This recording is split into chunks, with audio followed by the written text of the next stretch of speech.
The bread is frozen solid.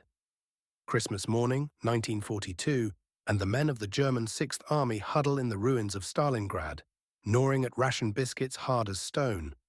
Outside their dugouts, the temperature has dropped to minus 30 degrees Celsius. Inside, frostbite creeps across toes and fingers. Somewhere in this white hell, a chaplain leads a quiet prayer. A soldier sketches by candlelight, a Madonna cradling her child beneath a soldier's helmet. It will become known as the Madonna of Stalingrad. But for the 250,000 men trapped here, there is no comfort. Only snow, hunger, and the distant rumble of Soviet artillery. This is not how Christmas was supposed to be. 2 months earlier, these same soldiers stood on the banks of the Volga, convinced victory was within reach. Then came November 19th, Operation Uranus.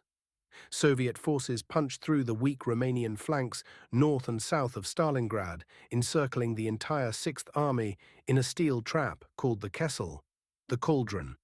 General Friedrich Paulus radioed Hitler for permission to break out while there was still time. The answer was unequivocal: hold fast. Stalingrad was now a fortress. Retreat was forbidden. Hermann Göring made a promise. The Luftwaffe would supply the trapped army by air, 500 tons of food, fuel, and ammunition per day. It was a fantasy. The airfields were under constant Soviet attack. Winter storms grounded planes for days. On a good day, the transports delivered 100 tons, most days far less.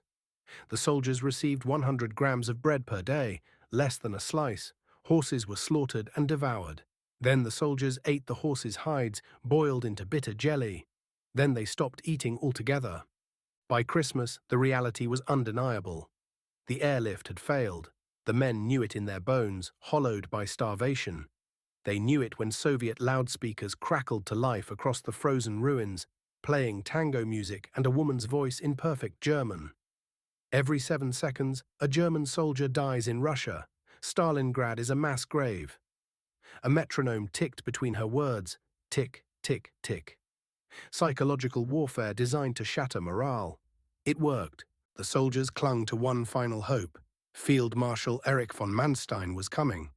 His relief force, Operation Winter Storm, launched on December 12th, driving toward the pocket from the southwest. For a few desperate days, hope flickered.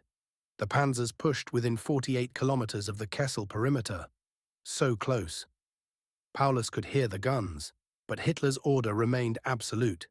Hold position. Do not attempt a breakout. And Manstein's forces, overstretched and exhausted, were driven back by Soviet counterattacks. By December 23rd, the relief operation collapsed.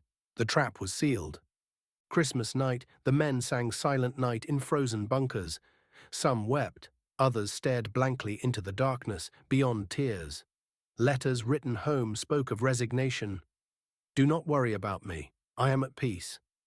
They were already ghosts. The physical collapse mirrored the psychological one. Soldiers too weak to stand, body temperatures plummeting, immune systems surrendering to typhus and dysentery. The Sixth Army was dying.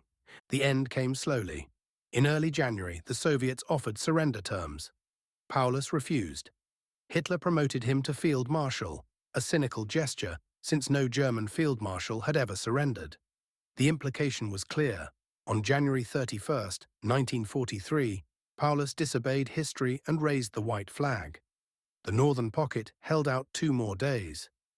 Of the 250,000 men trapped in November, only 91,000 emaciated survivors marched into Soviet captivity. Fewer than 6,000 would ever see Germany again.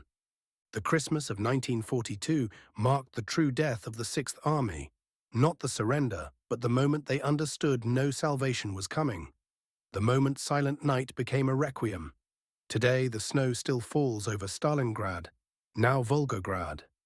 It blankets the ruins where boys once sang carols in the darkness, waiting for deliverance that never arrived.